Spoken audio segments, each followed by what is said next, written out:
क्या आप जानते हैं, द्रौपदी का जन्म एक पूर्ण रूप से विकसित स्त्री के रूप में एक पवित्र यज्ञ कुंड से हुआ था। द्रौपदी महाभारत की केंद्रीय नायिका थीं। द्रौपदी को असाधारण और अद्वितीय सौंदर्य वाली स्त्री के रूप में वर्णित किया गया है, जिनका वर्ण श्याम या सांवला था, जिसकी तुलना प्रायः नीले कमल या कृष्ण से की जाती है।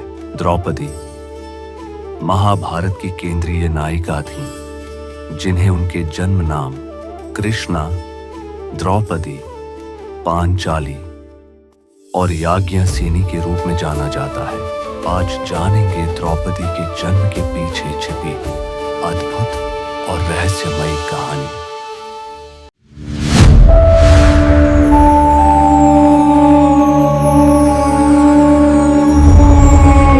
पंचाल राज्य एक अत्यंत प्राचीन राज्य था।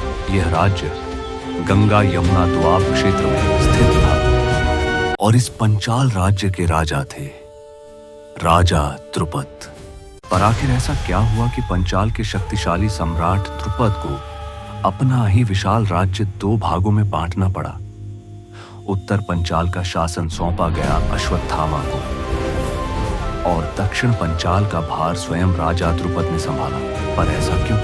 दरअसल एक युद्ध में द्रोणाचार्य ने द्रुपद को पराजित कर दिया था। द्रोणाचार्य ने अपने पुत्र अश्वत्थामा को द्रुपद के राज्य का आधा भाग सौंप दिया। अपनी हार से आहत द्रुपद ने एक महान यज्ञ का आयोजन किया। उसी यज्ञ की अग्नि से जन्म हुआ एक तेजस्वी पुत्र धृष्टद्युम्न और एक दिव्य कन्या द्रौपदी का। धृष्टद्युम्न ने आगे चलकर द्रोणाचार्य का वध किया। कहा जाता है कि द्रुपद ने भी प्रतिशोध की अग्नि में एक पुत्री की कामना की, जिसका विवाह अर्जुन से हो, ताकि वह द्रोण के विरुद्ध अपनी स्थिति और मजबूत कर सके। और उधर हस्तिनापुर में कौरव और पांडव साथ साथ बड़े हो रहे थे और बचपन में एक दूसरे के साथ खेलते कूदते थे।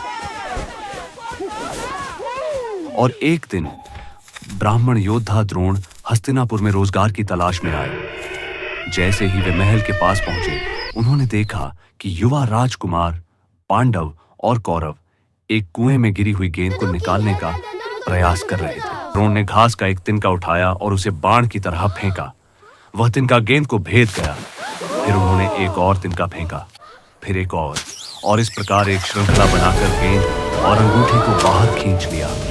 उनकी अद्भुत क्षमता को देखकर बालक आश्चर्यचकित रह गए।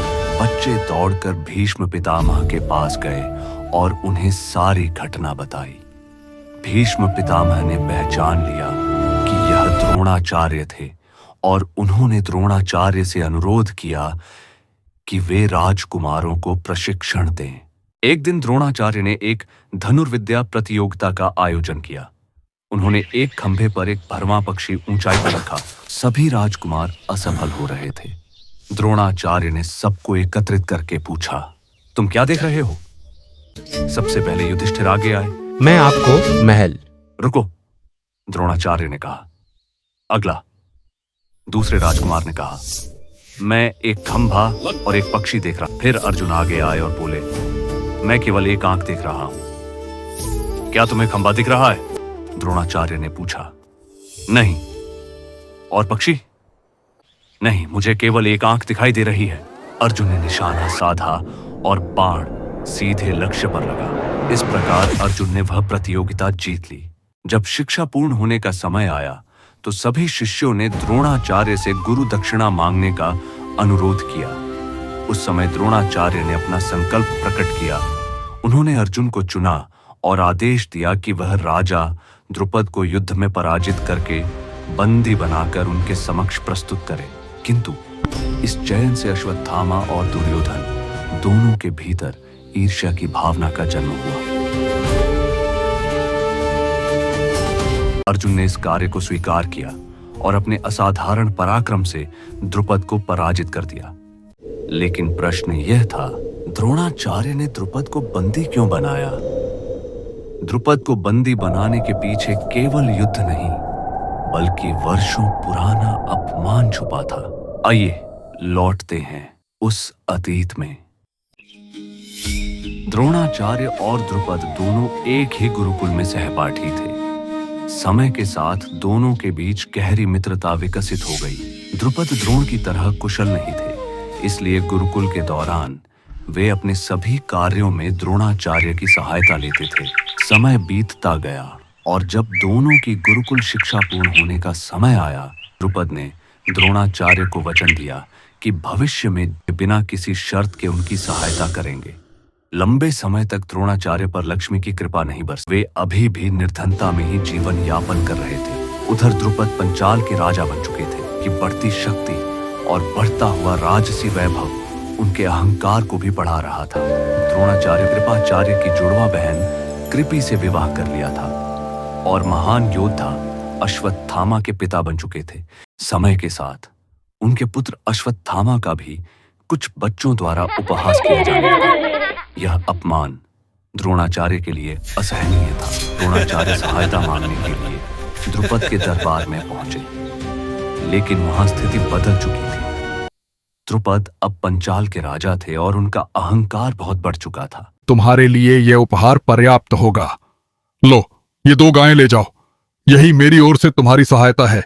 उन्हें केवल 2 गायें देकर यह कहते हुए विदा कर दिया कि यही उनकी मदद है। यह अपमान द्रोणाचार्य के हृदय में गहराई तक उतर गया और यही कारण था कि उन्होंने गुरु दक्षिणा के रूप में अर्जुन से राजा द्रुपद को पराजित कर बंदी बनाने को कहा। इसके बाद द्रोणाचार्य ने द्रुपद के राज्य को 2 भागों में बांट दिया। एक भाग अश्वत्थामा को पंचाल का राजा बनाकर दे दिया और दूसरा भाग द्रुपद को लौटा दिया। लेकिन द्रुपद के मन में यह अपमान कभी शांत नहीं हुआ। वह बदले की आग में जलता रहा। फिर राजा द्रुपद ने एक यज्ञ किया। अग्नि से जन्म हुआ द्रौपदी और धृष्टद्युम्न का। धृष्टद्युम्न ने आगे चलकर द्रोणाचार्य का वध किया। माना जाता है कि द्रुपद अर्जुन की अद्भुत युद्ध कौशल से अत्यंत प्रभावित हुए और उन्होंने एक पुत्री की कामना की ताकि वह उसका विवाह अर्जुन से कर सके। और यही थी द्रौपदी के जन्म की वह अद्भुत और रहस्यमयी कहानी। आगे की कहानी जानने के लिए मेरे साथ जुड़े रहें।